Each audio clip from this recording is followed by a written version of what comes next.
Nakamasid si Crisanto sa dalawa niyang kapatid na lalaki na mas bata sa kanya habang binubuksan ng mga yon ang regalong ibinigay ng kanyang ama na si Theo. Nasa isang sulok si Crisanto ng maliit nilang bahay. Tuwang-tuwa ang mga kapatid niya nang malaman ng mga laruang eroplano ang laman ng regalo ni Theo. Umabot na si Crisanto sa edad na 23, ngunit kahit isang beses ay hindi siya nakatanggap kahit isang regalo mula sa kanyang tatay. Mula pagkabata ay hindi naramdaman ni Crisanto na mahal siya ni Theo. Palagi itong nakasinghal sa kanya kahit wala siyang ginagawang mali. Madalas din siya nitong bugbugin sa napakaliit na pagkakamali lamang. Hindi sigurado si Crisanto ngunit ang hinala niya ay dahil yon sa kakaiba niyang itsura kumpara sa iba. Kakaiba ang buhok ni Crisanto. Ang kanang bahagi ng buhok niya ay itim, habang ang kaliwang bahagi ay puti. Maya-maya ay lumapit kay Crisanto ang nanay niyang si Maricel. Merry Christmas anak, may regalo pala ako sa iyo. Ipinakita ni Maricel ang isang bracelet na gawa sa abaka. Napakaganda ng pagkakagawa nun. Naku, nagkabala pa kayo, Nay. Ayos lang po ko kahit wala akong matanggap na regalo ngayong Pasko. Malaki na po ako eh. Ay, huwag ka mag-alala. Hindi ako gumastos sa pulseras na ito dahil ako mismo ang gumawa nito para sa iyo. Ang tatay mo kasi, hindi ako binigyan ng pera para pambili ng regalo sa iyo nung nagpunta kami sa bayan kahapon. Akin ang braso mo. Ako na magsusuot nito sa iyo. Pigilang luha na inilahad ni Crisanto ang kaliwang braso. Isinuot ng nanay niya roon ang bracelet. Maraming salamat po, Nay. Sobrang nagustuhan ko po yung regalo nyo. Ano bang ginagawa mo dyan, Maricel? Ayusin mo na lamesa natin dahil malapit ng mag-Noche Buena. Ay, sandali lang, anak ha. Sige po, tutulungan ko na po kayo, Nay. Magkasamang inayos ni Crisanto at Maricel ang mga pagkain nila para sa Noche Buena. Manaka-naka, sinusulyapan ni Crisanto ang tatay niya habang nakikipaglaro sa dalawa niyang kapatid. Alam niya na masama ang mainggit, ngunit hindi niya maiwasang maramdaman yon. Nung nasa edad siya ng mga kapatid niya, ay hindi niya naranasan ang makipaglaro sa tatay niya. Ganun pa man, sa kabila ng hindi magandang pagtrato ni Theo sa kanya, ay mahal na mahal pa rin niya ito. Dahil kahit baliktarin niya ang mundo, mananatili itong tatay niya habang buhay. Kinabukasan ng umaga, pinuntahan ni Crisanto ang kaibigan niyang si Alvin. Pormadong-pormado ito at may suot pang shades. Oh, saan ang lakad mo? At bis na bis ka. Pasko ngayon, di ba? Mamamasko tayo, Crisanto. Kaya magbihis ka na para makarami tayo ng bahay na mapupuntahan. Matanda na tayo para mamasko, Alvin. Nagpapatawa ka ba? Eh, sabi ng tatay ko, okay lang naman eh. Saka, tingnan mo sapatos ko, umiilaw. Regalo ni tatay sa akin yan. Astig, di ba? Mas lalong nakaramdam ng inggit si Crisanto. Alam niya kasi kung gaano kamahal si Alvin ng tatay nito. Ikaw na lang ang mamasko. Matanda na ako para sa ganyan. Kung hindi ka sasama sa akin, hindi na rin ako tutuloy. Eh teka, may natira ba kayong pagkain kagabi? Pakain naman oh. May spaghetti tsaka tinapay pa. Sandali, ikukuha kita. Kumuha ng pagkain si Crisanto sa kusina at ibinigay yon kay Alvin. Nag-request pa ito ng soft drinks pero tubig ang ibinigay niya dahil wala sila noon. Habang nilalantakan ni Alvin ang spaghetti, ay lumabas si Theo mula sa kwarto nito at ang nanay niya. Talaga nagpakain ka pa, Crisanto ah. Hoy, Alvin! Wala bang handa sa inyo at dito ka pa kumain? Dagdag hugasin pa yung plato na ginagamit mo eh. Grabe naman sa sungit, Mang Theo. Christmas ngayon. Sharing is caring dapat. Sharingin mo yung mukha mo. Patay gutom. Suminya si Crisanto kay Alvin. Sinabi niya rito na huwag na itong sumagot sa tatay niya at baka mas lalo yung magalit. Lumabas ng bahay si Theo kaya sila na lang ni Alvin ang naroon sa sala. Sa January na pala ang balik natin sa pabrika, no? Mahaba pala yung bakasyon natin. Kaya nga eh. Nakuha mo ba yung 13-month pay mo? Oo. Ibinigay ko lahat kay nanay. Bumili siya ng bago naming TV dahil nasira yung luma gawa ni tatay. Umuwing lasing. Biglang sinuntok ng TV. Pasalamat ka at hindi ikaw ang sinuntok. Ay teka, may iba ako. Alam mo ba na namatay na pala yung dalagang anak ni Aling Tasha kagabi? Ha? Si Dayan? Ang akala ko ba nawawala yun?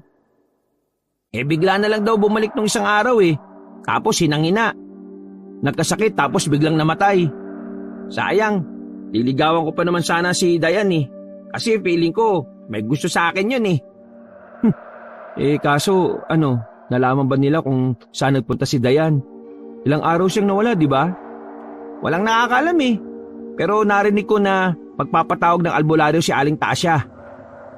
Bakit natawag pa ng albularyo? Hindi ba patay na si Dayan? Ipapabuhay ba nila sa albularyo si Dayan?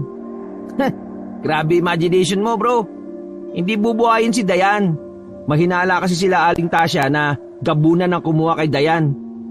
Yung mga halimaw na nangunguha ng mga tao para patayin at kainin, tapos pinapalitan nila ng katawan ng puno ng saging. Yun ang pinapabalik nila sa pamilya ng taong kinukuha nila. Paano naman babalik ang puno ng saging? Puno nga lang yun. Ipinaliwanag ni Alvin na ang magiging tingin ng mga tao sa puno ng saging ay ang taong kinuha ng mga gabunan. Ngunit ang totoo ay hawak ng gabunan ang totoong tao. Magpapanggap, magkakasakit at mamamatay. Kagaya raw yun ang nangyari kay Dayan. Ayon kay Alvin, nakakatakot ang itsura ng isang gabunan. Kulay itim ang balat at puti ang buhok. Kaya raw nitong umatake kahit umaga. Walang pakpak ang gabunan ngunit kaya ng mga yon na makalipad at kumilos na mabilis. Binilisan ni Alvin ang pagtapos sa pagkain. Inaya siya nito na magpunta sa bahay nila Aling Tasha dahil sa araw na yon pupunta ang albularyo. Nais ni Alvin na makita nila ang pagbabagong anyo ng katawan ni Dayan. Magiging puno raw yon ng saging. Na-curious si Crisanto kung totoo ba ang sinasabi ni Alvin kaya pumayag siyang magpunta sila sa bahay ni Aling Tasha. Matapos kumain ni Alvin ay nagtungo na sila sa bahay ni Aling Tasha. Malayo pa lang ay dinig na ni Crisanto ang pagpalahaw ni Aling Tasha. May mga tao sa labas ng bahay na kagaya nila ay makikiusyoso lamang. Sumilip sina Crisanto at Alvin sa pinto at nakita nila ang isang puno ng saging na nasa sahig. Naroon ang albularyo. Iyak ng iyak si Aling Tasha. Sayang, hindi natin naabutan yung pagbalik ng katawan ni Dayan sa puno ng saging. Ang dami mo kasing kinakain eh. Narinig nila na sinabi ng albularyo na malamang sa oras na yon ay patay na ang totoong Dayan na hawak ng gabunan na kumuha rito. Wala na raw magagawa si Aling Tasha kundi tanggapin na hindi na makakabalik ng buhay si Dayan. Umalis na rin doon si Crisanto at naglakad na sila pauwi sa kani-kanilang bahay. Sa paglalakad nila ay nakasalubong nila ang tatlong lalaki na kasing edad ni Crisanto. Kinabahan si Crisanto sapagkat ang tatlong yon palaging nambubuli sa kanya dahil sa buhok niya. Iiwas sana si Crisanto, ngunit nakita na siya ng tatlo. Lumapit ang mga yon sa kanila ni Alvin at gaya ng palaging ginagawa ng mga yon, ay pinagtawanan ng mga yon ang buhok niya. Tinawag siyang kalahating lolo, dahil sa kalahati ng buhok niya ay puti ang kulay. Hoy! Dumalin na naman kayong tatlo ha. Paskong Pasko eh. Magpahinga naman kayo sa panlalait kay Crisanto. Biglang itinulak ni Alvin ang pinakamalaki sa tatlo. Sorry, nagbibiro lang naman ako eh.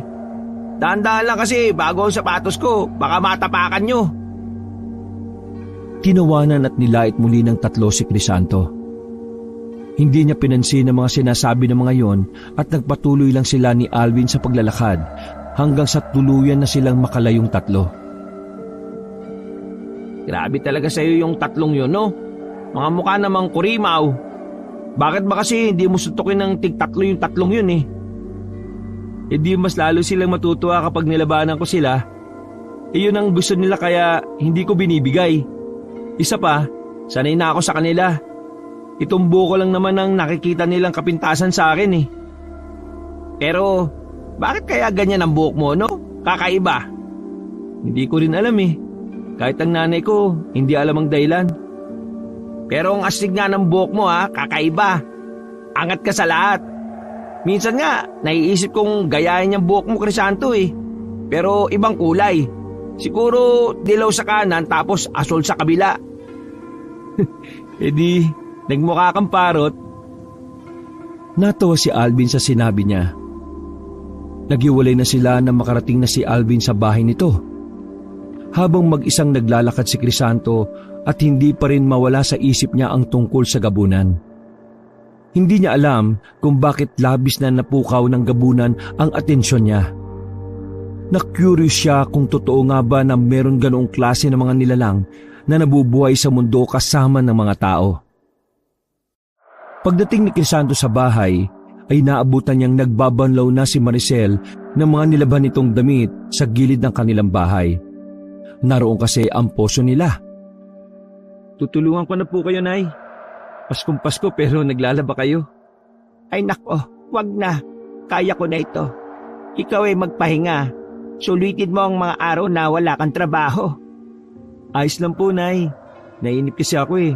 Saka baka mamaya makita pa ako ni tatay na walang ginagawa. Magagalit yung sa akin panigurado. Pagpasyensyahan mo na yung tatay mo. Umupo na si Crisanto at tinulungan ng kanyang ina sa ginagawa. Sanay na po ako, Nay, kay tatay. Pero, Nay, maiba ako.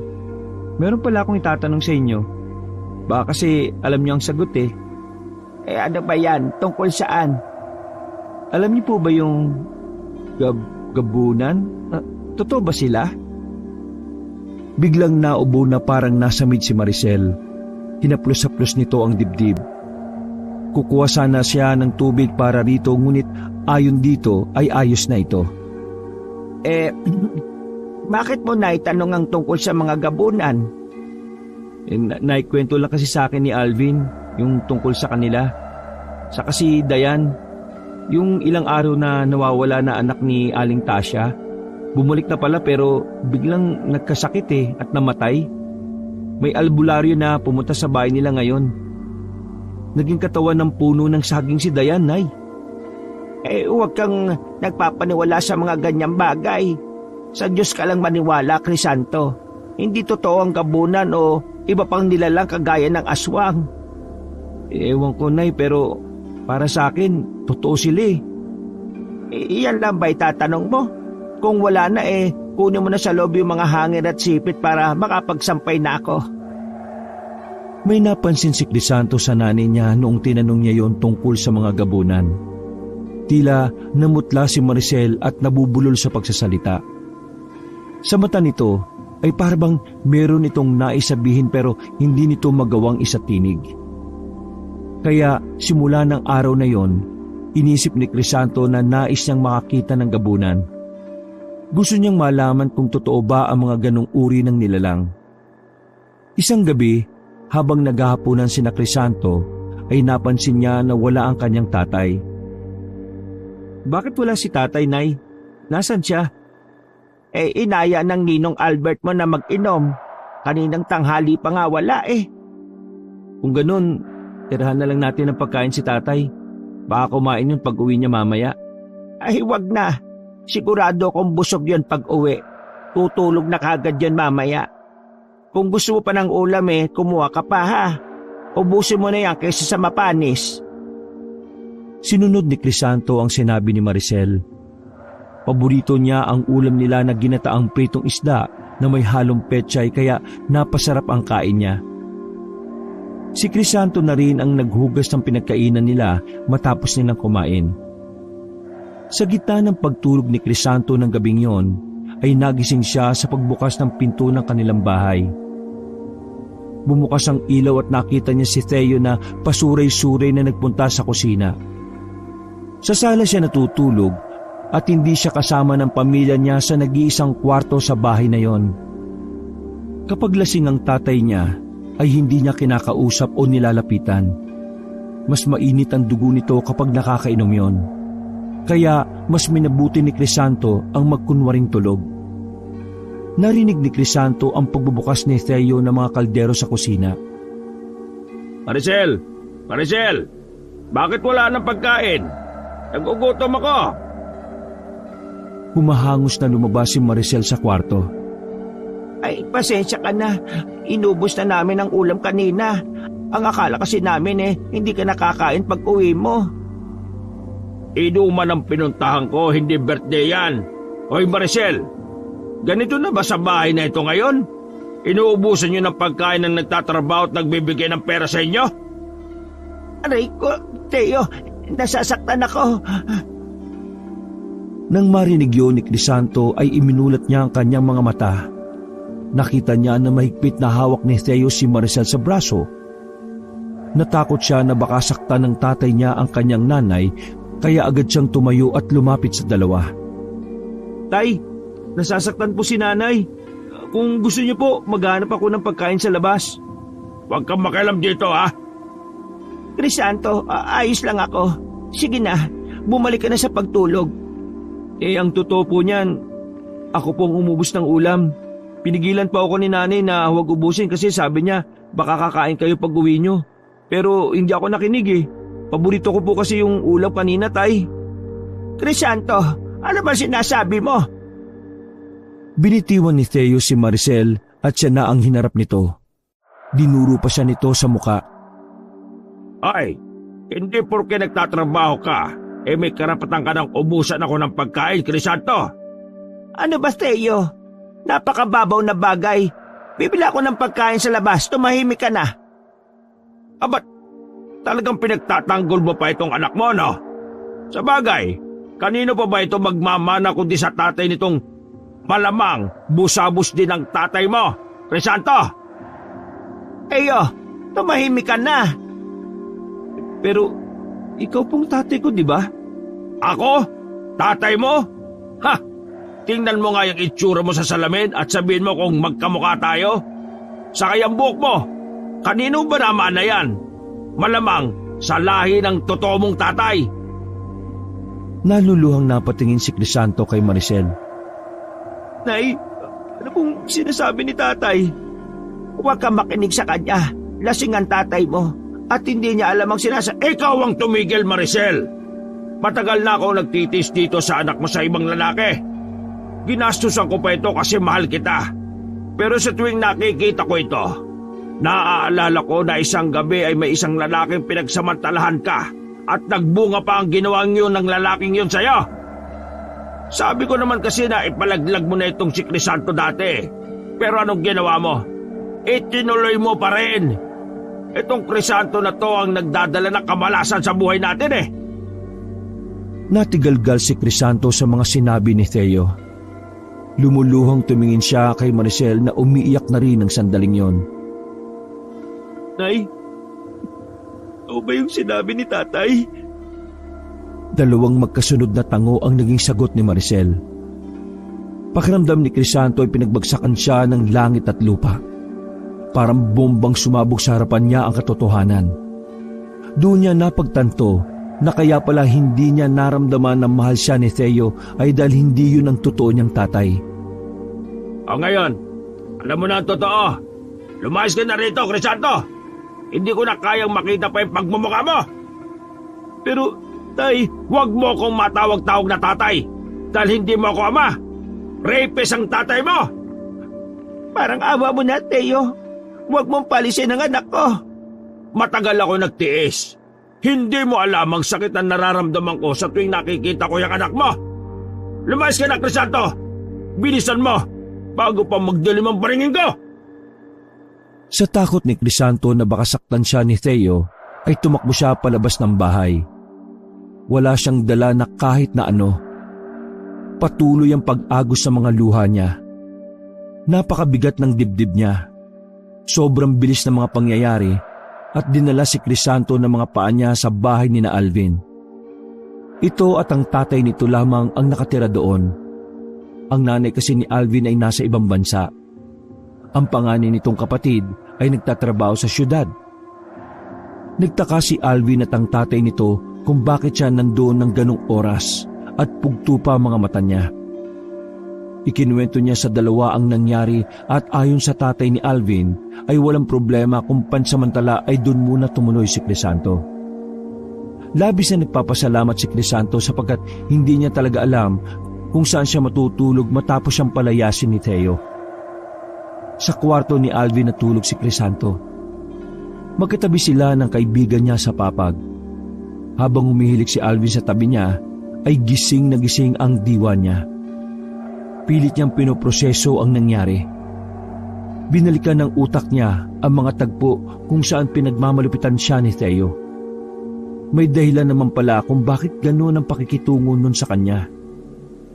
Naawa si Crisanto sa sarili niya, ngunit higit sa kanyang ina. Wala siyang kaalam-alam na nakaranas ng isang hindi magandang pangyayari ang nanay niya sa buhay nito. Kahit papaano, nagpapasalamat siya na minahal pa rin siya ng kanyang ina, kahit siya ang bunga ng pambababoy dito.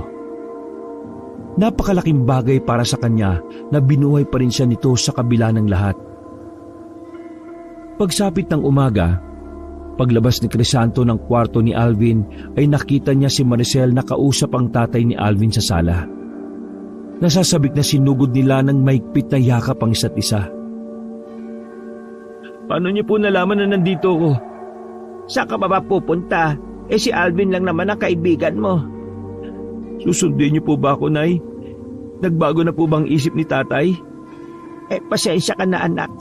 Pero ayaw na talaga ng tatay mo na nandun ka sa bahay namin. Kung ganun, hindi na po ako talaga makakabalik sa atin kahit kailan. Ayon kay Maricel, sa panahon na yon ay mukhang hindi pa. Ngunit wag daw siyang mag-alala dahil patuloy na kakausapin ni Maricel si Theo hanggang sa pumayag ito na bumalik si Crisanto. Kinausap na rin ng nanay ni Crisanto ang tatay ni Alvin. Pumayag ito na doon muna si Crisanto. Wala naman daw problema dahil kilala na nito si Crisanto. Nais sana ni Maricel ay magbabayad ito kina Alvin sa paninirahan doon ni Crisanto, ngunit tumanggi ang tatay ni Alvin.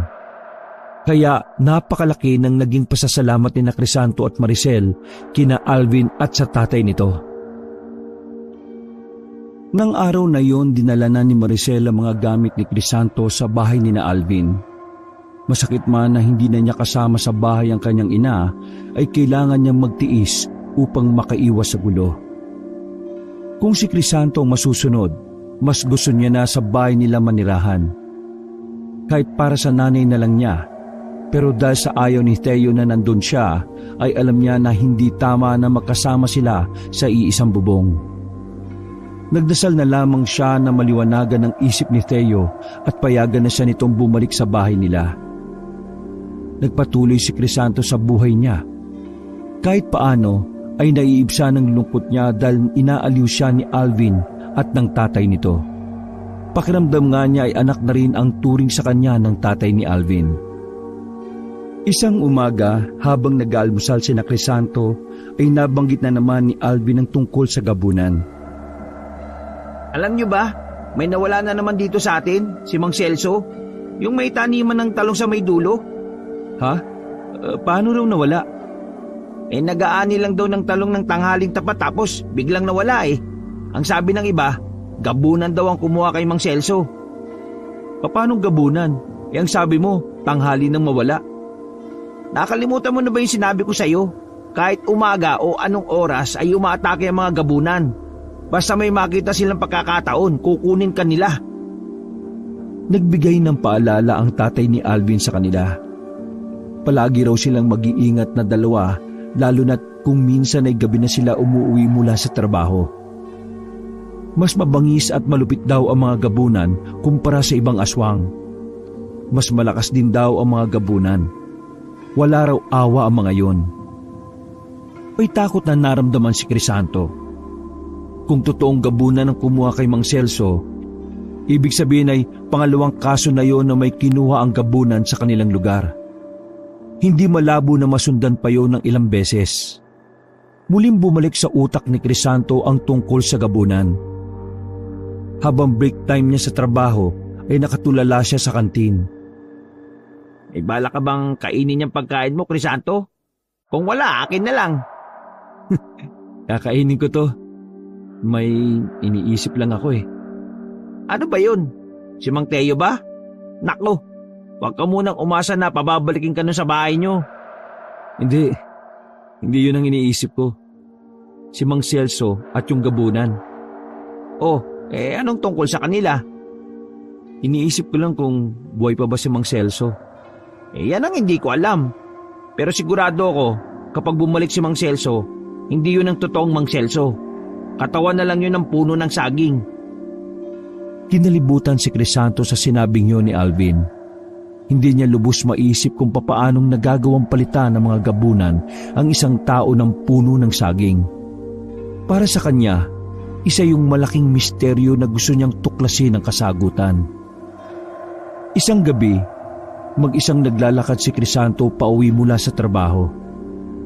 Hindi niya kasama si Alvin dahil pina-extend ng line leader nila ang oras ng pagtatrabaho nito.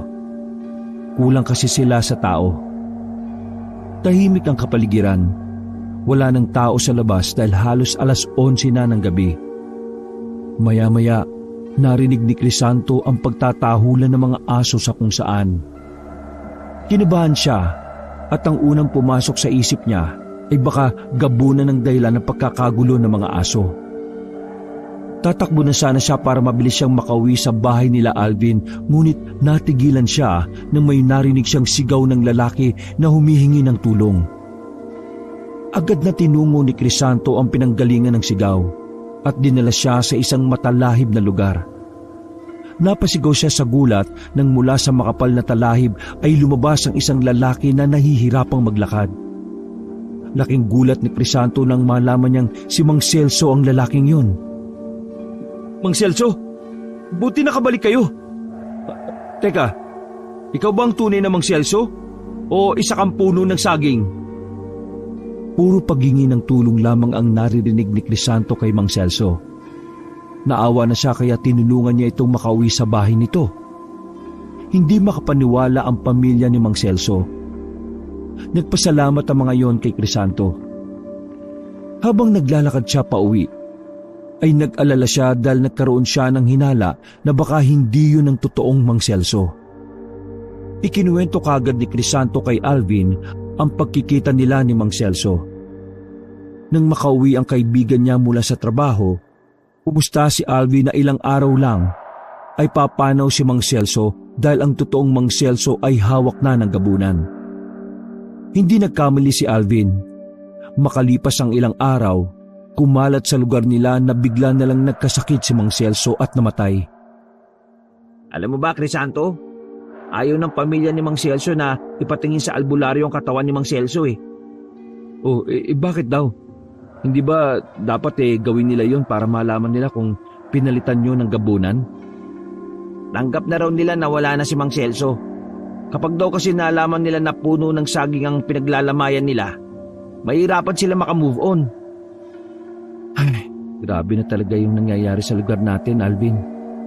2 tao na ang nawala, tapos bumalik pero ilang araw lang namatay rin. Dapat kasi kumikilos tayo para huntingin ang mga gabunan dito eh. Nakakatakot na tuloy maglakad lalo na sa gabi. Hindi basta-basta mga gabunan. Mahirap silang patayin. Hindi sila kagaya ng aswang. Kahit na, siguro naman marami silang kahinaan. Alam mo, sa totoo lang, gusto kong makakita ng gabunan eh. Gusto kong malaman kung tama ba yung pagkakadescribe mo sa kanila sa akin. Nako, huwag mo nang pangarapin pa, no? Dahil kapag ikaw ang nakita nila, sigurado ako na hindi ka makakawala. Kukunin ka nila at papalitan ka ng puno ng saging kagaya ng nangyari kay Dayan. Kaya tigilan mo na yung gusto mo mangyari, Crisanto. Sa kabila ng babala ni Alvin ay hindi pa rin nawala sa isip ni Crisanto ang kagustuhan niya na makakita ng totoong gabunan. Kahit alam niya mapanganib, ay tila merong nagbubulong sa kanya na gawin niya ang bagay na gusto niya. Isang gabi, biglang nalungkot si Crisanto dahil ilang araw na niyang hindi nakikita ang nanay niya. kahit ang mga kapatid niya ay namimiss niya. Kaya nagdesisyon siyang magpunta sa bahay nila. Dahil para sa kanya ay doon pa rin siya nakatira. Dinire-diretso niyang pumasok sa loob. Nagulat siya nang makarinig siya ng malakas na pagsigaw ni Theo mula sa kusina nang makita siya. Hoy, anong ginagawa mo dito? Hindi ba pinalayas na kita? Huwag po kayong mag-alala. Binisita ko lang naman po si nanay at ang mga kapatid ko. Hindi po ako babalik dito, Tay. Sinabi nang huwag mo akong tatawagin na tatay eh. Dumating si Maricel na may dalang isang bayong. Sa tingin ni Crisanto ay galing ito sa palengke. Sabik na niyakap ni Crisanto ang kanyang ina. Tay, miss na miss ko na po kayo. Gusto ko na po umuwi dito sa atin eh. Kahit ako, gusto ko na dito ka na ulit anak. Pero ang tatay mo kasi, ayaw pa niya na bumalik ka. Maricel, palisin mo na yung anak mo ha. Kung ayaw mo na ako magpalis dyan. Sige na, Crisanto, umalis ka na. Pasensya ka na kung hindi kita nadadalaw kina Alvin. Hindi kasi ako pinapayagan ng tatay mo eh. Nay, umalis na lang tayo dito. Sumama na kayo sa akin, lalayo tayo. Talagang ayaw niyong makinig sa akin ha? Sa pagkakataon na yun ay lumapit na si Theo sa kanila. Pinaghiwalay nito sina Crisanto at Maricel. Malakas na sinuntok ni Theo si Crisanto sa muka. Ipinagtulakan pa niya ito hanggang sa matumba siya sa labas ng bahay. Malakas na isinarado ni Theo ang pinto. Hindi napigilan ni Crisanto ang makaramdam ng awa sa kanyang sarili. Maraan siyang tumayo habang umiiyak. Naglakad na siya papunta sa bahay ni na Alvin. Sa paglalakad ni Crisanto, nakasalubong niya ang tatlong lalaki na palaging nambubuli sa kanya. Tatalikod sana siya pero tinawag siya ng mga yon. Nagkunwari si Crisanto na hindi narinig ang mga yon at itinuloy niya ang pagtalikod at paglalakad. Alam niya na pagtitripan na naman siya ng tatlo kaya kailangan niyang umiwas ng mabilis. Ngunit naabutan siya ng tatlo at pinalibutan siya. Kung ano-anong masasakit na salita ang ibinato ng tatlo kay Crisanto. Maging ang pagiging anak niya ng rapist ay nalaman din ng mga yon. Hindi niya alam kung paano nalaman yon ng tatlo. Tahimik lang si Crisanto. Inisip niya na kung hindi niya papansinin ng mga yon ay mapapagod ang mga ito at lulubayan na siya. Pero laking gulat niya nang bigla siyang itinulak ng pinakamalaki sa tatlo. Hindi pa yun nakontento at sinuntok pa siya sa muka. Tinawanan si Crisanto ng tatlo at naglakad na ang mga yon palayo. May naramdaman na labis na galit si Crisanto.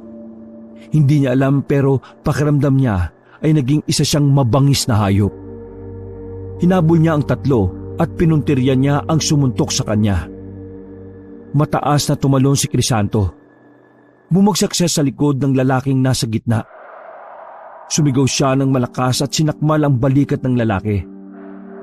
Naramdaman niya ang pagbaon ng mga ngipin niya sa balat ng lalaki. Sa takot ng dalawa nitong kasama ay tumakbo ang mga yung palayo. Habang umiiyak sa paghingi ng tulong ang lalaki ay biglang natauhan si Crisanto. Pinakawalan niya ang lalaki. Hindi ko sinasadya. Pasensya na. Nataranta si Crisanto nang sabihin ng lalaki na magsusumbong ito kay kapitan. Tumakbo siya habang hindi alam kung saan tutungo. Hindi niya namalayan na narating na niya ang dulong bahagi ng kanilang lugar. Huminto siya at sumagap ng hangin. Habol ni Crisanto ang paghinga. Napagtanto niya na nasa magubat na bahagi na siya ng lugar nila. Doon madalas manguha ng panggatong na kahoy ang mga tao. Tahimik ang gubat. Kahit papaano ay nakikita niya ang kapaligiran dahil sa bilog at maliwanag na buwan. Bakit ba ako tumatakbo? Hindi ako dapat matakot kahit na magsumbong sila kay kapitan. Sila ang dapat na matakot dahil sila ang unang nanakit. Biglang may narinig si Crisanto na mga yabag mula sa kanyang likuran. Nang lumingon siya, ay nakita niya si Alvin na papalapit sa kanya. Alvin, anong ginagawa mo rito? Nakita kasi kitang tumakbo matapos mong kagatin yung nambubuli sa iyo eh. Bakit ka ba dito tumakbo? Grabe, nakakapagod. Ang bilis mo palang tumakbo. Natakot kasi ako eh. Sabi niya, magsusumbong siya kay Kapitan. Huli na nang malaman ko na sila ang dapat matakot kasi sila ang naunang manakit sa akin eh. O tara na, umuwi na tayo. Nakakapagod. Bago pa sila humakbang ay may narinig silang kaluskos mula sa kung saan. Biglang lumabas ang isang babaeng gabunan sa harapan nila. Merong yung matalim na mga mata at pangil. Kitang-kita ang kagutuman sa mukha nun. Ang balat nun ay maitim at ang kanyang mga mata ay kumikislap sa dilim. Kung paano yun inilarawan ni Alvin kay Crisanto ay ganoon din ang itsura nun sa personal. Gabunan! Napanganga si Crisanto. Hindi siya makapaniwala na sa wakas ay nakakita na siya ng gabunan. Tara na, Crisanto! Tumakbo na tayo! Napatras si Crisanto at Alvin. Sa isang iglap, mabilis na sinunggaban ng babaeng gabunan si Crisanto. Mahigpit ang pagkakahawak nito sa kanya. At naramdaman ni Crisanto ang malamig na kamay nito sa kanyang braso. Dinilaan ng gabunan ng pisngi ni Crisanto. Nandidiri siyang napapikit nang maramdaman niya ang malagkit na laway ng halimaw sa kanyang balat. Alvin, tumakbo ka na! Tumakas ka na! Pero hindi kita pwedeng iwan. Humingi ka ng tulong! Bilisan mo! Nag-aalangan si Alvin. Ngunit sa huli, tumakbo na rin siya palayo. Nag-iwan ito ng pangako na babalik na may dalang tulong. Babalik ako, Crisanto. Maghintay ka lang. Habang papalayo sa amin, binaling ng babaeng gabunan ang atensyon kay Crisanto. Ngunit sa halip na saktan o patayin niya ito, ay pinakawalan siya nito at mataman siyang tinitigan. Maya-maya ay humiti ito ng malaki. Inamoy-amoy nito si Crisanto. Uy, teka! Anong ginagawa mo? Kung papatay mo ako, patay mo na lang ako. Bilisan mo! Mahinang tumawa ang babaeng gabunan at bumulong ito na isa raw kauri si Crisanto. Anong sinabi mo? Sinabi ng babaeng gabunan na hindi siya nito maaaring patayin dahil magkauri silang dalawa. Hindi raw ito pumapatay ng kauri nito. Ngunit ayon dito ay nagtataka ito dahil may naamoy itong tao kay Crisanto. Dahil isa akong tao, hindi ako isang gabunan. Ayon sa babaeng gabunan ay hindi nagkakamali ang pang-amoy nito. Sigurado raw ito na isa siyang gabunan. Maari raw nakalahati lamang ang pagiging gabunan ni Crisanto. Tinanong pa siya nito kung sino sa tatay at nanay niya ang gabunan. Natigilan at nanlamig si Crisanto. Isang realisasyon ang pumasok sa isip niya. Nagkaroon siya ng isang hinala na tanging ang nanay lamang niya ang makakasagot. Sa isang kisap mata ay nawala sa paningin ni Crisanto ang babaeng gabunan. Bumalik ka rito! May mga itatanong pa ako sa iyo! Paulit-ulit na sumisigaw si Crisanto ngunit hindi na bumalik pa ang babaeng gabunan. Nakatulala si Crisanto habang naglalakad. Sinalubong siya ni Alvin kasama si Kapitan at 2 tanod. Ikaw ba talaga si Crisanto? Baka ikaw yung ipinalitang gabunan ha? Baka isa kang puno ng saging. Ako to. Nakatakas ako dun sa gabunan. Totoo ba yan? Sige nga, kung ikaw talaga si Crisanto, magsabi ka ng isang sikreto natin. Nung grade 1 tayo, tumae ka sa classroom natin. Grade 6, nagkaroon ka ng kuliti dahil sinisilipan mo yung anak ng principal natin. 15 anyos ka na nung nagpatuli ka kasi takot ka sa... Mabilis na tinakpan ni Alvin ang bibig ni Crisanto gamit ang isa nitong kamay. Tama na! Napasobra ka naman ng pagsasabi ng sikreto natin. Kapitan, siya po talaga si Crisanto, walang duda. Inihatid din na Kapitan sina Crisanto hanggang sa bahay ni na Alvin upang masiguro ang kanilang kaligtasan. Nagpasalamat si Crisanto at Alvin kina Kapitan. Sinalubong sila ng nag-aalalang tatay ni Alvin at tinanong nito kung ano ang nangyari. Ay umatake pong babaeng gabunan sa amin sa gubat. Tapos nahuli ng gabunan si Crisanto. Bubugbugin ko sana yung gabunan. Pero itong si Crisanto, pinatakbo ko para humingi ng tulong. Buti na lang nakatakas si Crisanto. Teka, paano ka pala nakatakas sa gabunan, Crisanto? Nanlaban ako sa kanya. Nang makawala ko, saka ako tumakbo. Ganun ba? Pero kung hindi mo ako pinatakas, lalaban din ako Sus. Sige na, patutulog na ako. Naantok na ako. Bukas na lang tayo mag-usap. Nauna nang pumasok si Crisanto sa kwarto ni Alvin. Tulala pa rin siya nang mahiga siya. Maya-maya ay tumabi na si Alvin sa kanya at makalipas ang ilang minuto ay humihilip na ito. Hindi magawang makatulog ni Crisanto ng gabing yon. Tumatakbo pa rin sa isip niya ang sinabi ng babaeng gabunan na kauri siya nito. Pagsapit ng umaga, nagtungo si Crisanto sa bahay nila. Alam niya na sa oras na yon ay wala si Teo dahil nasa trabaho ito. Naabutan niya ang kanyang ina na naglilinis ng kanilang bahay. Agad siya nitong niyakap at naramdaman niya ang pagkasabik nito sa kanya. Kumusta ka na, anak? Nay, may itatanong ako sa inyo Sana katotohanan lang isagot niyo sa akin, ha? Ano bang itatanong mo sa akin? Kinakabahan naman ako. Huminga ng malalim si Crisanto bago niya binitiwan ng kanyang katanungan. Isa ka bang gabunan, Nay? Ha? Ano bang klaseng tanong yan, anak? Bakit mo na itanong yan sa akin? Kung hindi ka isang gabunan, ang tatay ko, gabunan ba siya? Crisanto, bakit ka ba nagtatanong ng ganyan sa akin? Dahil kagabi, inatake ako ng gabunan. Hindi niya ako pinatay o kinuha dahil ang sabi niya ay kauri niya ako. Totoo bang sinabi niya, Nay? Isa ba akong kalahating tao at kalahating gabunan? Kaya ba ganito ang buhok ko dahil yung puting parte ng aking buhok ay nakuha ko sa isang gabunan? Napansin ni Crisanto ang pamumutla ng mukha ni Maricel. Doon niya na siguro na meron itong itinatago sa kanya. Nay, magsabi ka naman ng totoo sa akin Karapatan kong malaman kung sino o ano ba talaga ako. Isang gabunan ng tatay mo. Si Crisanto naman ang natigilan sa pagkakataon na yon. Nagsimula nang magkwento si Maricel. Ayon dito, matapos nitong ikasal kay Teo ay nangyari ang pangahalay ng isang gabunan dito. Nangunguha si Maricel noon ng kahoy na panggatong sa gubat.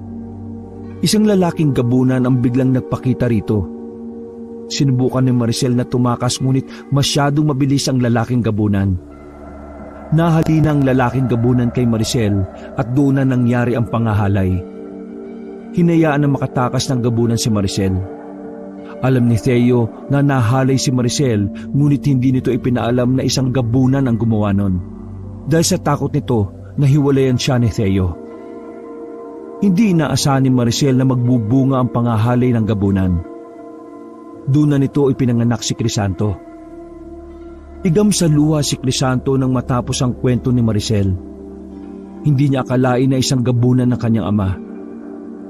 Doon niya napagtanto na kaya kakaiba ang buhok niya sa iba ay dahil namana niya ang puting buhok sa tatay niya na isang gabunan.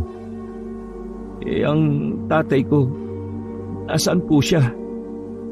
Hindi ko alam. Gusto ko siyang makilala. Hindi mabubuo ang pagkatao ko kung hindi ko siya makikilala. Hindi mo na siya dapat makilala pa, Crisanto. Nasa tamang edad na ako, Nay. May karapatan na ako magdesisyon para sa sarili ko. Gusto ko siyang makilala. Hahanapin ko siya. Ngunit mapanganib kung gagawin mo yan.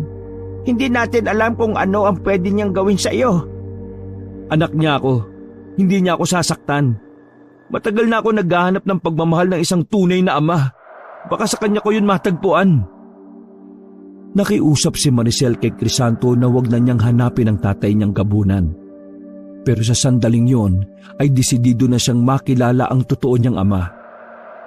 Umalis si Crisanto sa bahay nila na may buong desisyon na hanapin ang kanyang tatay na isang gabunan. Hindi niya sinabi ang tungkol sa bagay na iyon kay Alvin dahil sa takot niya na magbago ang pagtingin nito sa kanya. Baka matakot ito sa kanya. Nang nasa bahay na siya ni na Alvin, ay humarap siya sa isang salamin at tiningnan ang sarili doon. Hinawakan niya ang maputing parte ng kanyang buhok. Wala siyang ibang nasa isip ng mga sandaling yon kundi ang makita ang kanyang totoong tatay. Ngunit pakiramdam niya ay mahihirapan siyang gawin yon. Crisanto, nakita mo ba si tatay? Oh, bakit namumugto mga mata mo? Alvin, alam kong matalik tayo magkaibigan. Oo naman. Alam mo nga lahat ng sikreto ko eh. Mapagkakatiwalaan din ba kita ng isang sikreto? Siyempre, ano bang sikreto yan?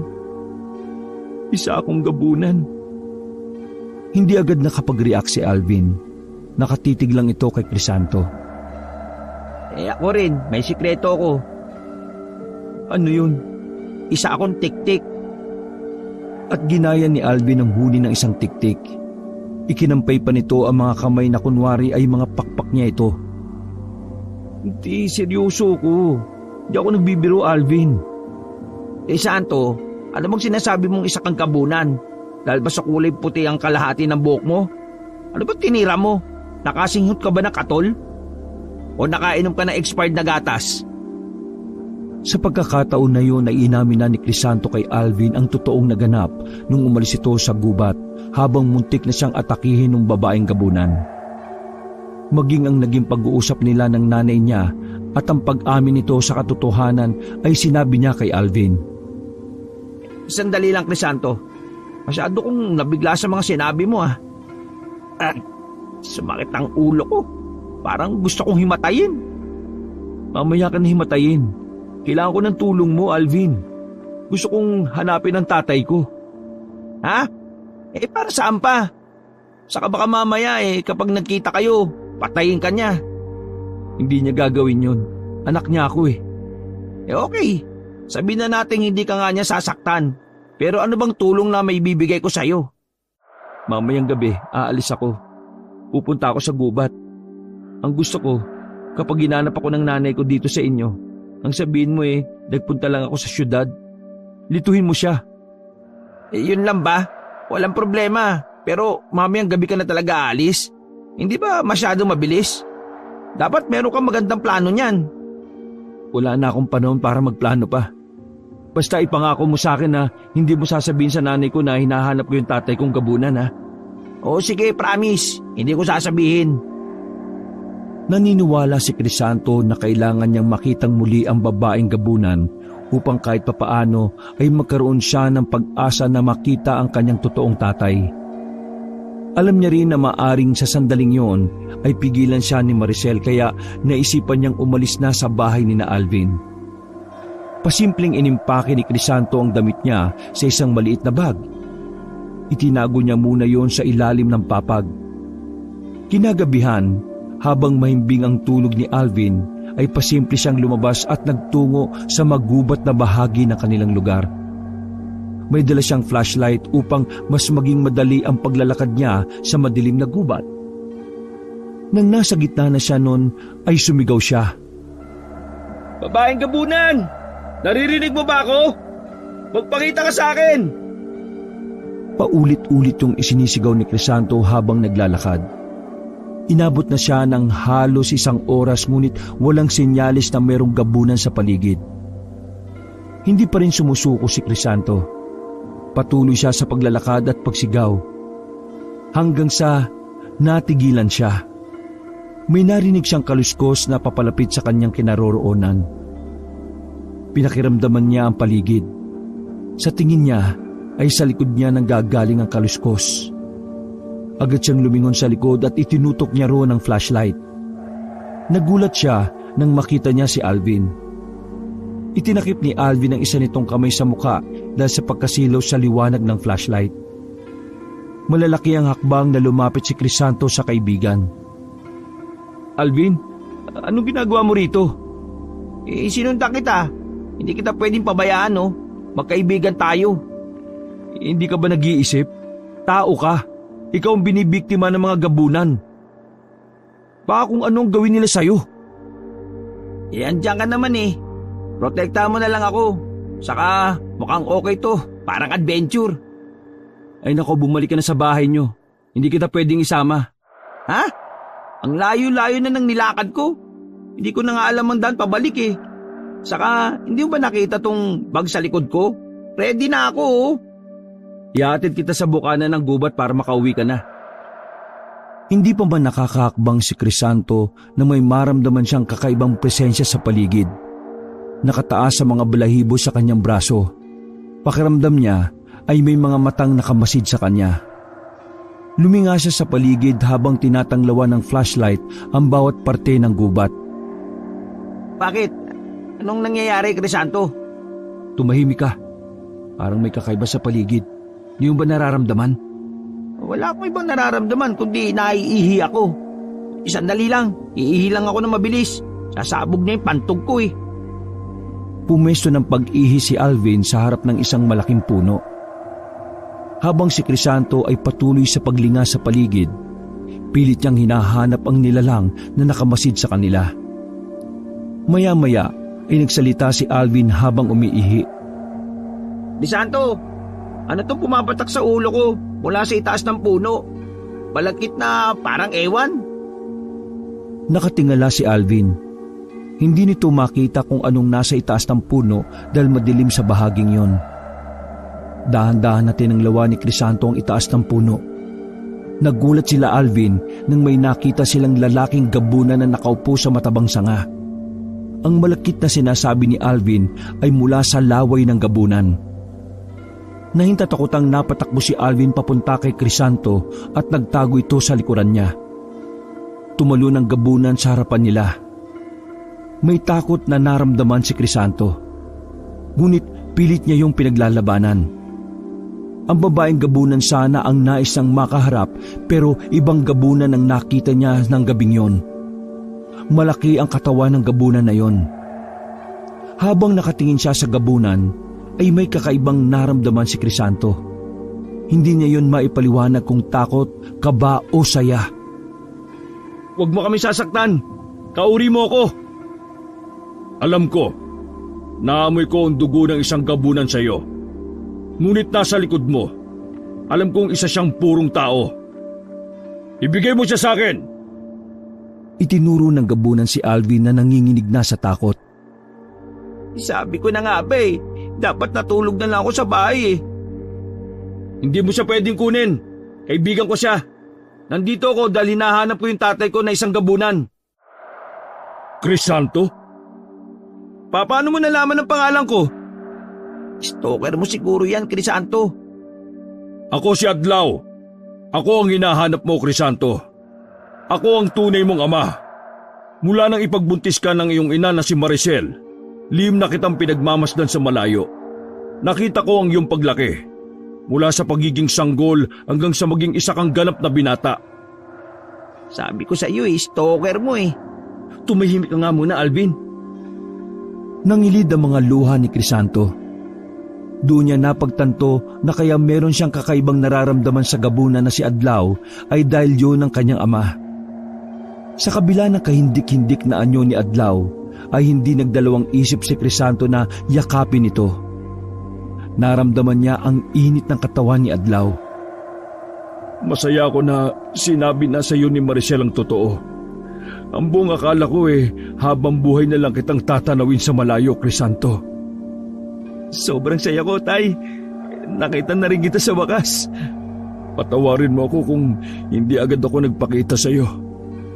Hindi mo alam kung gaano ko pinigilan ang sarili ko na gumawa ng masama sa tuwing nasasaksihan ko ang pagpapahirap sa iyo ng kinilala mong ama. Ayos lang, Tay. Dahil sa mga naranasan ko naging matatag ako. Ang importante, nandito ka na.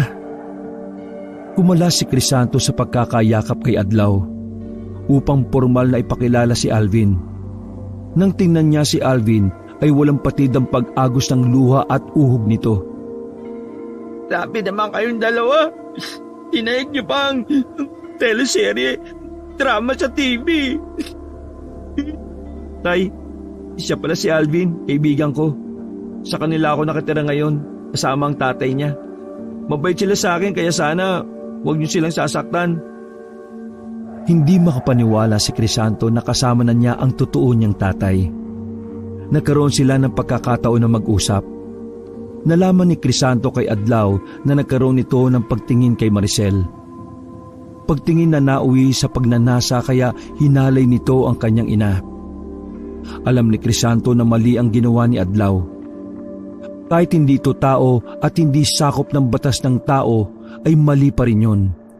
Ngunit wala na siyang magagawa upang baguhin ang nangyari sa nakaraan. Ang magagawa na lamang niya ay harapin ang kasalukuyan. Ngayong alam ko na kung bakit kalahati ng buhok ko ay puti. Sa'yo ko pala yun nakuha. Lahat ba ng kalahating gabunan ganito ang buhok, Tay? Ang totoo hindi ko alam, anak. Kahit ako ay nagtataka kung bakit naging ganyan ang buhok mo Marahil, kung yayakapin mo ng buo ang pagiging gabunan mo, ay magiging purong puti na ang iyong buhok. May paraan po ba para maging purong gabunan ako? Hoy, Crisanto, anong sinasabi mo dyan? Gusto mo talaga maging gabunan? Hindi ba? Ang sabi ko ay manahimik ka muna. Ay, oo nga pala. Pasensya na. Sorry. Doon muna ako sa malayo. Manguhuli muna ako ng kuliglig. Kung gagawin mo ang mga natural nating ginagawa, marahil ay tuluyan kang maging gabunan. Kung ganun, kailangan kong kumuha ng tao at palitan sila ng puno ng saging. Kailangan kong pumatay ng mga tao. Ganun na nga, anak. Nakakilabot man pakinggan, ngunit yun ang ginagawa ng kagaya natin. Hindi ko alam kung kaya ko, Tay. Siguro pag-iisipan ko muna. Pero pwede ba akong sumama sa iyo? Gustuhin ko man, pero sa tingin ko hindi magandang sumama ka sa akin, Crisanto. Hindi ko alam kung anong klaseng pagtanggap ang maibibigay sa iyo ng mga gabunan. Nais kitang protektahan sa kanila. Kung may iba na hindi pumapatay ng kanilang kauri, hindi ko alam kung merong pumapatay ng kagaya mo na kalahati lamang ang dugong gabunan. Naintindihan ni Crisanto ang ibig sabihin ni Adlaw. Matagal silang nag-usap. Wala na ang takot sa dibdib ni Crisanto sapagkat alam niya na hindi siya sasaktan ng kanyang totoong ama. Napakasaya ng puso niya sapagkat naging maayos ang kanilang pagkikita. Mukhang kailangan ko nang umalis, Tay. Hindi kita pipigilan. Maaari ka nang bumalik sa iyong bahay sa ngayon. Makikita pa naman tayo ulit, di ba? Puntahan mo lang ako sa lugar na ito kahit anong oras. Tawagin mo ang aking pangalan at darating ako, anak. Mag-iingat ka palagi. Saka may isa pa pala akong request, Tay. Pwede bang huwag na kayong kumuha ng mga tao sa lugar namin? Gaya ng sinabi ko, hindi namin pwedeng pigilan ang natural naming ginagawa. Kailangan din naming mabuhay at isa sa pagkain namin ay ang mga tao. Ang tanging may kakayahan na iutos ang bagay na sinabi mo ay ang pinakamalakas na gabunan. Ang tanging magagawa mo na lang ay protektahan ang mga taong malapit sa iyo, Crisanto. Naunawaan ni Crisanto ang naging sagot ni Adlaw. Muli niyang niyakap si Adlaw bago sila umalis ni Alvin sa gubat na yon. Nangako si Alvin kay Crisanto na hindi nito sasabihin sa kahit na sino ang nangyari sa gubat na yon. Tiwala si Crisanto sa kaibigan niya dahil matagal na niyang itong kasama. Bata pa lamang sila ay magkaibigan na silang dalawa. Pagdating ni Crisanto sa bahay ni Alvin ay sumalubong sa kanila ang tatay ni Alvin nang may pag-aalala sa muka. Nagising pala yun at nakita na wala sila sa kwarto. Pupunta na sana ito kina Kapitan upang humingi ng tulong pero bigla silang dumating. Naganap lang kami ng kuliglig, Tay. Wala kayong dapat na ipag-alala. Tumingin si Alvin kay Crisanto at kumindat. Napagalitan pa rin sila. Ang tanda na raw nila pero naghahanap pa rin daw sila ng kuliglig. Hindi na raw bagay sa edad nila ang mga pambatang gawain. Sa susunod daw, kung aalis sila ay dapat na silang magpaalam. Pumasok na sina Crisanto at Alvin sa kwarto. Habang nakahiga sila ay napag-usapan nila ang mga nangyari. Alam mo, hanggang ngayon, hindi pa rin ako makapaniwala na may dugo kang gabunan. Kaya pala kalahati ng buhok mo puti kasi gabunan ng tatay mo. Kahit nga ako Pero tanggap ko ng ganito ko. Wala na akong magagawa Pero gusto mo ba talagang maging purong gabunan? Sa ngayon, hindi ko pa alam. Tinitimbang ko pa yung bagay-bagay. Nagdadalawang isip pa rin ako. Basta, kapag naging gabunan ka, huwag mo kaming kunin at papatay ng tatay ko ha. Alvin, hindi ko sigurado kung makikilala ko pa kayo kapag naging gabunan na talaga ako. Hindi, biro lang. Siyempre, hindi ko kayo sasaktan Saka sina nanay at ang mga kapatid ko. Si Mang Teo. Natigilan si Crisanto sa tanong na yon ni Alvin. Bigla niyang naisip na kung magiging gabunan siya ay maaari na siyang gumanti sa mga pang-aapi ni Teo. Tutal, hindi naman niya yung kadugo at hindi niya naramdaman na mahal siya noon ay magiging madali sa dibdib niya ang pagpatay kay Teo. Sinabihan na lang ni Crisanto si Alvin na matulog na sila dahil may pasok pa sila. Madaling araw na at kakaunting oras na lamang ang kanilang maitutulog. Pero ang totoo ay iniwasan na lang ni Crisanto ang huling tanong ng kaibigan niya. Hindi niya sigurado kung ano ang maaari niyang gawin kay Crisanto sa sandaling maging ganap na siyang gabunan. Naging madalas ang pagkikita ni na Crisanto at Adlaw. Sa gabi yung ginagawa ni Crisanto dahil tulog na ang mga tao sa ganoong oras. Marami siyang bagay na nalaman tungkol sa mga gabunan dahil kay Adlaw. Nalaman niya na sadyang malupit sa mga tao ang mga gabunan. Inamin ni Adlaw na maging ito ay hindi na mabilang ang taong pinatay. Ngunit sa kabila ng mga nakakahindik na nalaman ni Crisanto, hindi nun nabawasan ang pagmamahal niya sa tatay niyang gabunan. Sa tagal ng panahon ay noon lamang nakaramdam si Crisanto ng pagmamahal ng isang ama. Isang gabi, matapos na makipagkita kay Adlaw, ay naglakad na si Crisanto palabas ng gubat. Malapit na siya sa bukana ng gubat nang isang babae ang nakita niyang nakatayo sa kanyang unahan. Kahit malayo ang babae ay alam niyang ang nanay niya yon. Nagsalubong ang mag-ina at nakita ni Crisanto ang galit sa mukha ni Maricel. Anong ginagawa mo dito, Crisanto? Naghahanap po ng panggatong. Naghahanap ng panggatong? O nakikipagkita ka sa tatay mong demonyo? Alam mo na pala ang sagot na Bakit nagtatanong ka pa? Yan ba ang natutunan mo kay Adlaw? Ang sagutin ako ng pabalang? Nakalimutan mo na ba ang ginawa niya sa akin? Hinalay niya ako, Crisanto. Hindi ko po nakakalimutan yon, Nay. Naiintindihan ko kung bakit kang galit sa kanya. Pero sana, maintindihan mo na sabik ako sa pagmamahal ng isang tatay. Kung minahal lang sana ako ni Theo, hindi ko nahahanapin ang tatay ko. Hindi ka talaga nakikinig sa akin, ano? Ngayon nahanap mo na si Adlaw. Ano na ang susunod mong gagawin? Magiging gabunan ka na rin kagaya niya? Nag-iisipan ko pa po ang bagay na yon, Inay. Naiyak si Maricel sa sagot ni Crisanto. Lumod ito sa harapan niya.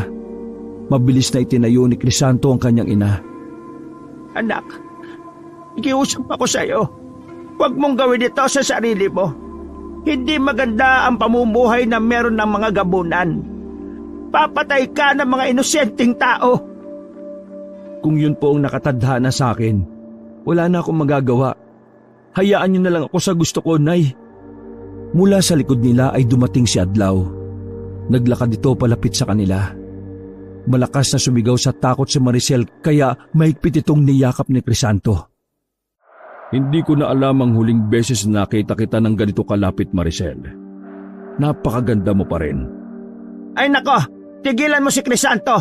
Huwag mong lasunin ang utak ng anak ko. Anak ko rin siya, Maricel. Isa pa, hindi ko nilalaso ng utak ni Crisanto. May sariling isip ang anak natin. Hindi ko siya pinupwersa sa bagay na ayaw niya at hindi siya komportable. Kung mahal mo ang anak natin, hindi mo siya hahayaan na maging kagaya mo. Kagaya ko? Ano ba kami sa tingin mo, Maricel? Mga demonyo kayo! Ngunit demonyo rin ang iba sa mga tao. Kahindik-hindik man ang aming itsura sa paningin nyo, hindi mo may tatanggi na maraming tao ang mas demonyo pa sa amin. Pinabalaan kita, Adlaw. Ito na ang huling pakikipagkita mo kay Crisanto.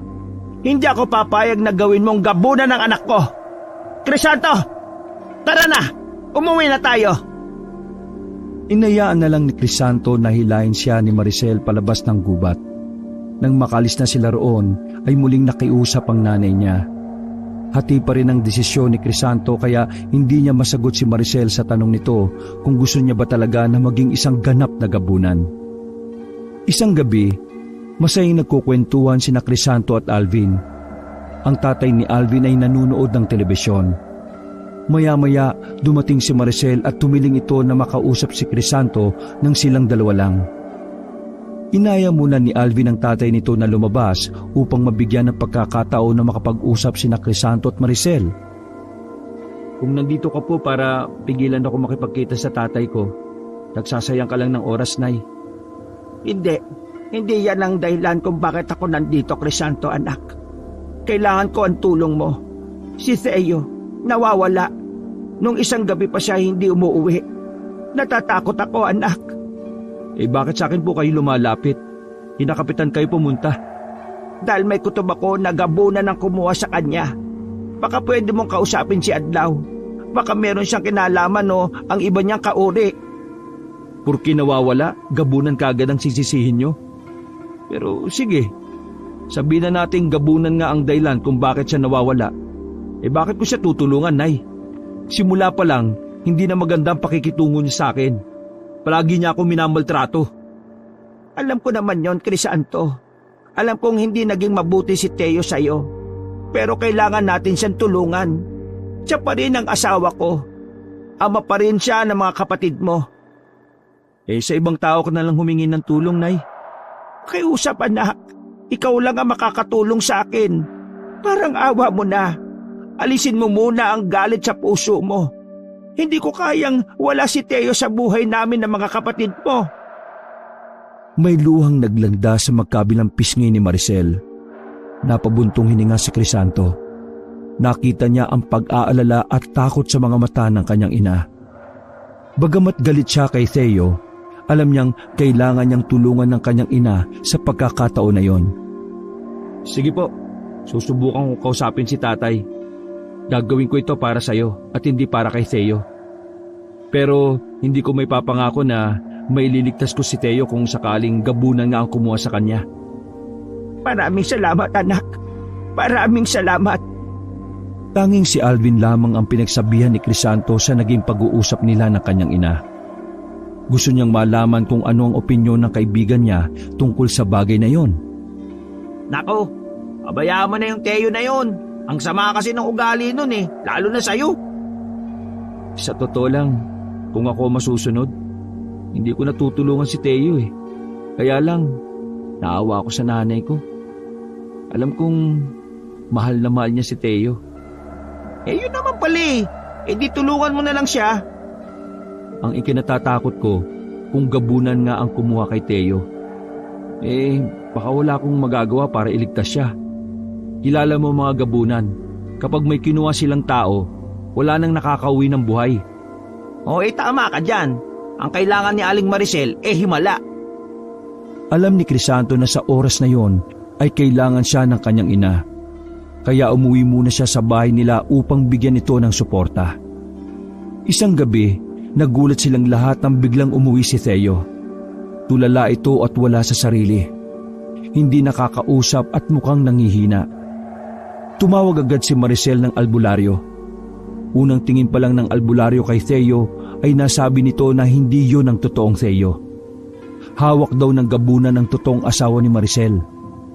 Sa sandaling mamatay daw ang Theo na kasama nila, ibig sabihin ay patay na rin ang totoong Theo. Labis na natakot si Maricel. Muli itong nakiusap kay Crisanto na kausapin na niya si Adlaw. Akala ko ba ayaw niyong makipagkita pa ako sa tatay ko? Iba ang sitwasyon natin ngayon, anak. Pamuna, tulungan mo kung maiuwi ng buhay dito ang totoong Theo. Kinagabihan ay kumilos na kagad si Crisanto. Pagsapit ng 12:00 ng hating gabi ay mag-isa siyang nagtungo sa gubat. Naglakad-lakad siya at habang tinatawag ang pangalan ni Adlaw. Maya-maya ay lumitaw na si Adlaw sa harapan mismo ni Crisanto.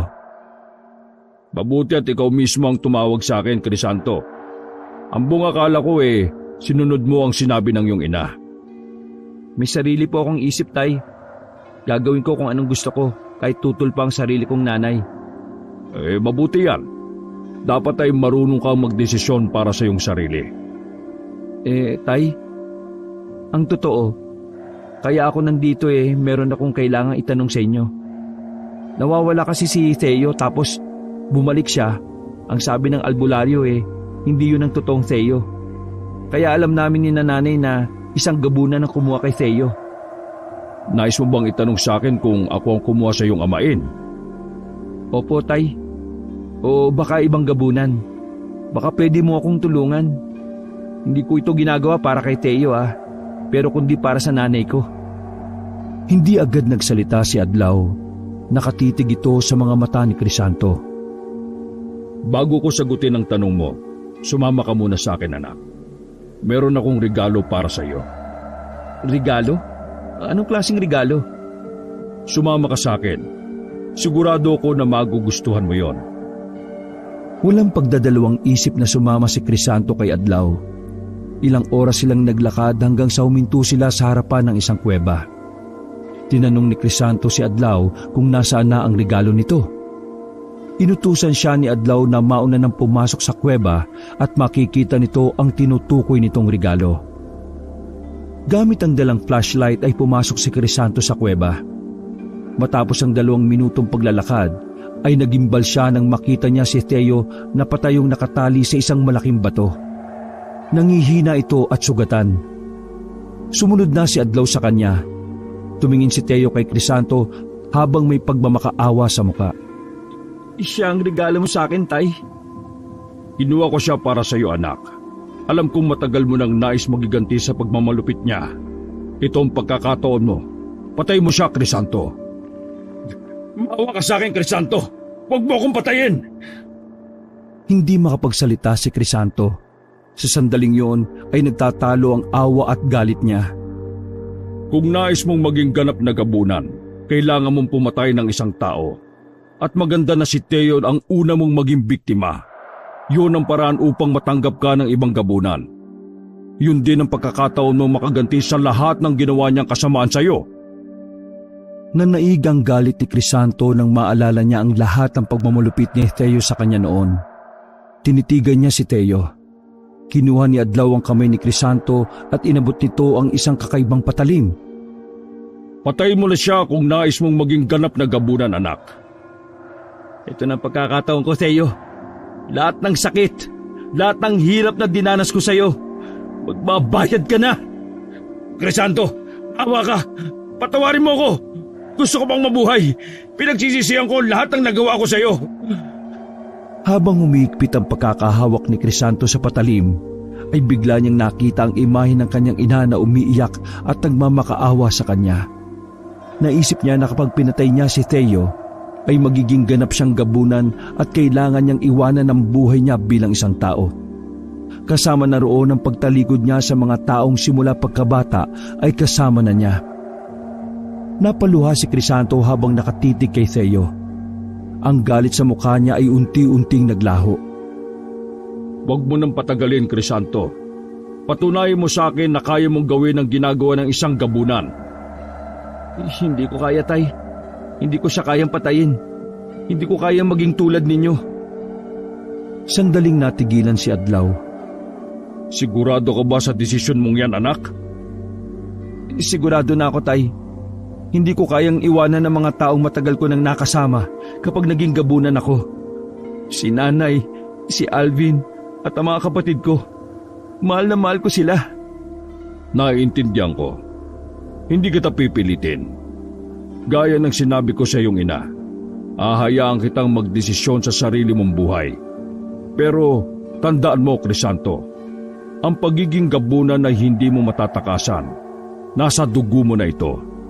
Nasa iyo na kung paano mo ito gagamitin. Marahang tumango si Crisanto. Nilapitan niya si Theo. Gamit ang patalim ay pinakawalan niya ito mula sa pagkakatali. Tinulungan pa niya ito makatayo dahil nangihina ang mga tuhod nito. Iniakbay niya si Teo sa balikat niya. Maraming salamat, Crisanto. Hindi ko alam kung paano ko makakabawi sa'yo. Hindi mo kailangang bumawi sa akin, Tay. Maging mabuting asawa ka kay nanay at ama sa mga kapatid ko. Sapat na yun sa akin.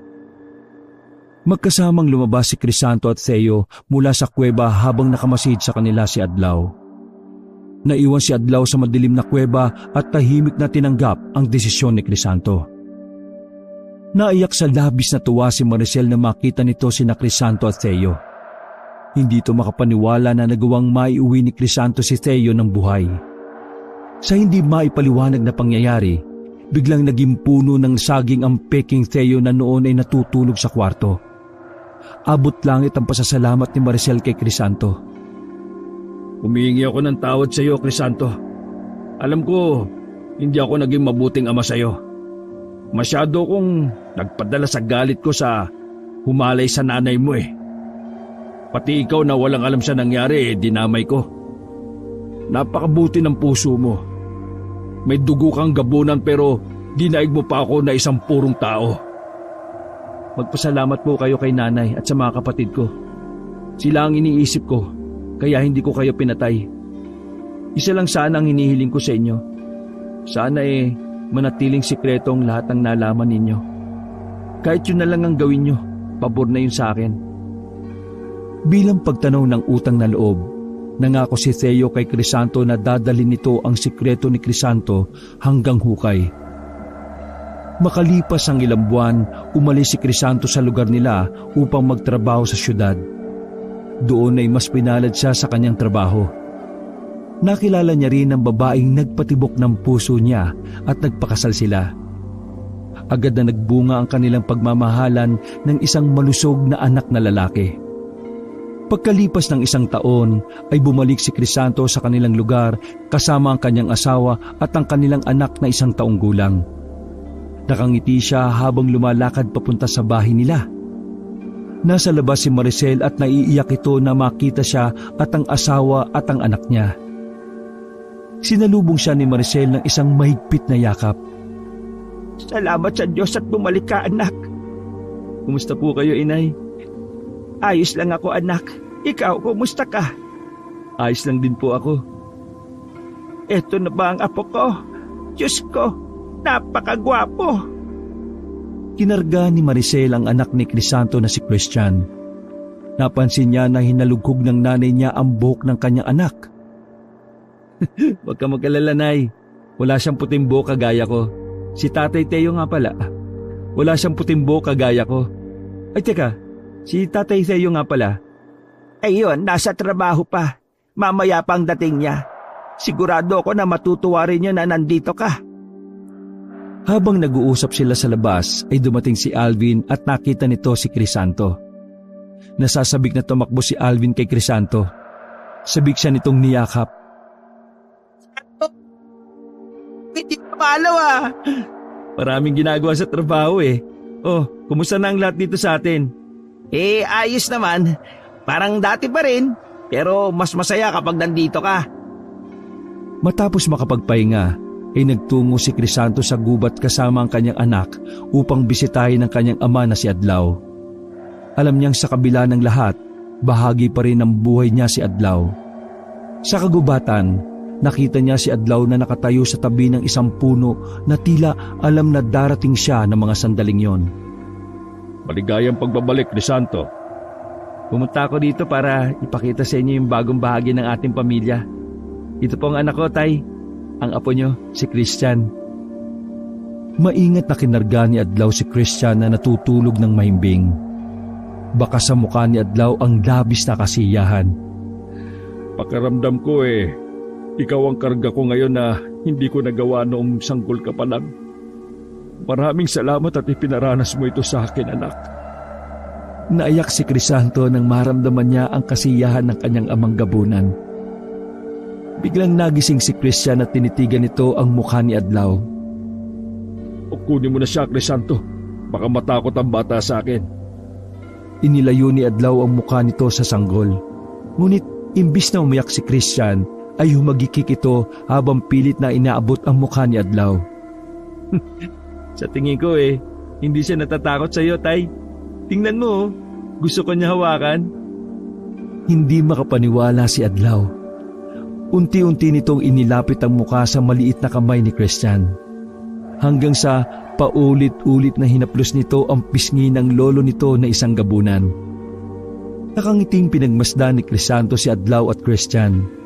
Sa sandaling yon ay wala siyang mahihiling pa sa buhay niya. Masasabi niya na wala siyang pinagsisihan na pinili niya ang mabuhay bilang isang normal na tao dahil dumating sa buhay niya si Christian. At sisiguraduhin niya na malalaman nito pagdating ng tamang panahon ang lahing pinagmulan nito.